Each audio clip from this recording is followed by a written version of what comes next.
سب سے بڑی برائی تو جس کو اس سے پہلے بھی میں نے بیان کیا تھا کہ آج کل شادیوں کے اندر بڑی تاخیر کی جا رہی ہے. پہلے کا دور الگ تھا کہ بچہ 20 سال کے بعد میں جا کے ہوشیار ہوتا تھا. آج کل 10 سال کا بچہ ہوشیار ہو جاتا ہے, اور جب بالغ ہونے کے بعد میں وہ اپنی عمر کے کچھ حصے طے کرتا ہے تو نیٹ کے ذریعے, فیس بک, سوشل میڈیا کے ذریعے اس کی زندگی ایسے راستے پر پڑ جاتی ہے جہاں اندھیرا ہی اندھیرا اس کی نگاہوں کے سامنے ہوتا ہے. حضرات مکرم, آج جو رشتوں کے اندر تاخیر کی جا رہی ہے, شادی کا ایک مقصد ہوتا ہے. جب ہم رشتوں کے اندر تاخیر کریں گے وہ شادی کا مقصد جو ہے وہ ختم ہو کر کے رہ جاتا ہے. آپ دیکھیں میرے آقا علیہ السلام نے کیا ارشاد فرمایا.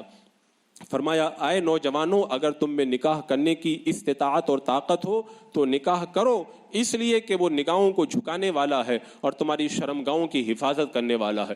آج بیماریاں ہزاروں کی تعداد میں ہمارے نوجوانوں کے جسموں میں گھر کر جاتی ہیں اور بڑھاپے سے پہلے ہی وہ بوڑھے ہو جاتے ہیں. اس کی ایک بڑی وجہ یہ ہے کہ ہم نے ان کی شادیوں کے اندر تاخیر کی. اب یہ بھی ایک الگ عنوان اور ٹاپک ہے, شادی میں تاخیر کیوں ہوتی ہے.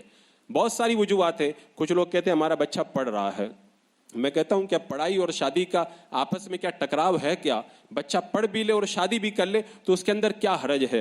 ہم خود جانتے ہیں جب ہم دارالعلوم میں پڑھ رہے تھے ہمارے کتنے ایسے ساتھی تھے جن کی شادیاں بھی ہو گئی تو ان کے بچے بھی ہو گئے تھے اور بہترین عالم بن کر کے قوم کے سامنے وہ آئے. تو اگر کوئی شخص شادی کر کے بہترین علامہ اور مفتی بن سکتا ہے تو شادی کے بعد میں سی اے کیوں نہیں بن سکتا ہے, ڈاکٹر کیوں نہیں بن سکتا ہے, وکیل کیوں نہیں بن سکتا ہے؟ ہم نے تعلیم کا بہانہ بنایا اور یہ نہیں دیکھا بچہ پڑھ لے گا لیکن اس کی زندگی جو تباہ ہو جائے گی اس کا ذمہ دار کون ہوگا. اور لڑکیوں کی تعلیم کا بہانہ تو بالکل فضول ہے. کس نے تم سے کہا ہے کہ لڑکیوں کو بے حیائی کے ذریعے جو ہے وہ تعلیم دے کر کے ان کی شادیوں کے اندر تاخیر کرو؟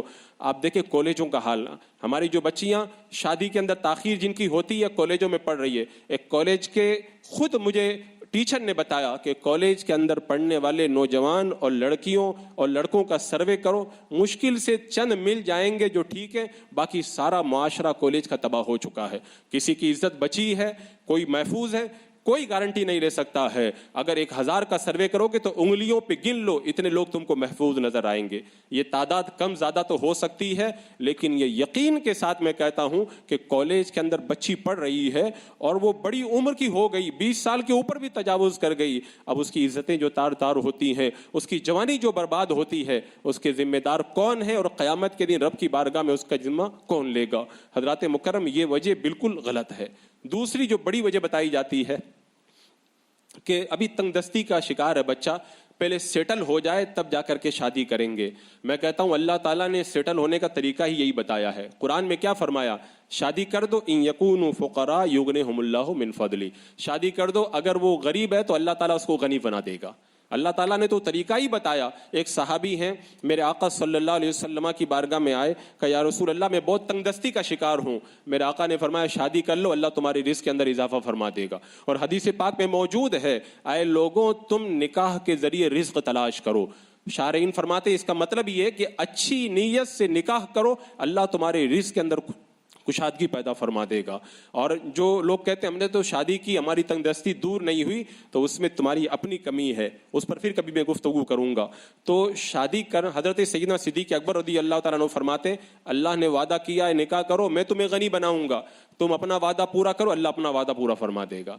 تو یہ تو سیٹل ہونے کا سب سے اچھا طریقہ ہے کہ بندہ نکاح کرے, اللہ تبارک و تعالیٰ اس کو سیٹل بنا دے گا. اور ایک بڑا بہانہ یہ لیا جاتا ہے کہ جو میری بہن کی شادی کرنا بھی باقی ہے, ابھی جو ہے وہ میرے بھائی کا بھی رشتہ باقی ہے اور اس کا رشتہ باقی ہے, دوسرے لوگوں کے رشتوں کو لے کر کے اب ظاہر سی بات ہے وہ تمہاری بہن 20 سال کی ہے, تم 30 سال کے ہو گئے ہو, اب تم اس کا رشتہ تلاش کرتے کرتے 40 سال کے ہو جاؤ گے, تم کو رشتہ کون دے گا؟ یہ بھی ایک غلط بہانہ ہے. اللہ کے رسول علیہ السلام نے ارشاد فرمایا تمہیں کوئی رشتہ ملے, دین اور اخلاق سے تم مطمئن ہو تو نکاح کر دو, ورنہ زمین کے اندر بڑا فساد ہوگا. تم اپنی بہن اور اپنے بھائی کے لیے انتظار کر رہے ہو اور تمہارے ذریعے معاشرے کے اندر جو فساد پیدا ہو رہا ہے اس کا ذمہ دار کون ہوگا؟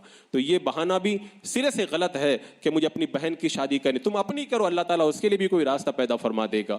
اسی طرح ایک بڑا بہانہ یہ بھی بنایا جاتا ہے, بلکہ بہانہ کیا, یہ تو آج کل لوگوں کا ذہن بن گیا ہے, کہتے ہیں کہ ابھی رشتہ نہیں مل رہا, رشتہ تو بہت مل رہا, آپ کو کیوں نہیں مل رہا؟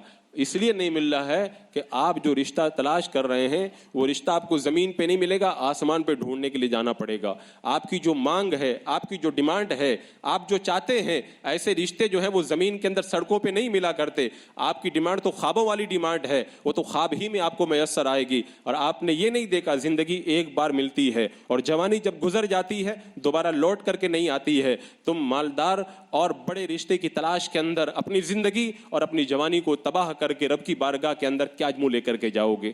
حضرات مکرم، یہ ایک بہت بڑا المیہ ہے ہماری سوسائٹی اور معاشرے کا کہ رشتوں کے اندر تاخیر ہو رہی ہے، اور رشتوں کے اندر تاخیر کی وجہ سے معاشرے کے اندر بہت ساری برائیاں پنپ رہی ہیں. میں نے اس سے پہلے بھی کہا تھا، جوانی ایک بہتے ہوئے سیلاب کی طرح ہے. سیلاب جب آتا ہے تو اس کو راستہ دینا پڑتا ہے، اگر راستہ نہ دو تو پانی اپنا راستہ خود بناتا ہے. جوانی کی امنگیں کچھ چاہتی ہیں، اگر تم نے ان امنگوں کو جائز راستہ نہیں دیا، اگر تم نے راستہ بنا کے نہ دیا تو وہ اپنا راستہ جب خود بنائیں گی وہ امنگیں، تو سیلاب جب اپنا راستہ خود بناتا ہے پوری آبادی کو بہا کے لے جاتا ہے. آج ہماری معاشرے کے اندر ہمارے نوجوانوں کی جوانیاں، ہماری جو ہے وہ عورتوں کی جوانیاں جو تباہ ہو رہی ہیں، یہ اسی سیلاب کا نتیجہ ہے. وہ سیلاب راستہ مانگ رہا تھا، آپ نے رشتوں میں تاخیر کی، اس کو راستہ نہ دیا، انہوں نے اپنا راستہ خود بنا لیا ہے. اب تمہارے پاس میں افسوس کرنے کے سوا اور کوئی موقع باقی نہیں رہ گیا ہے.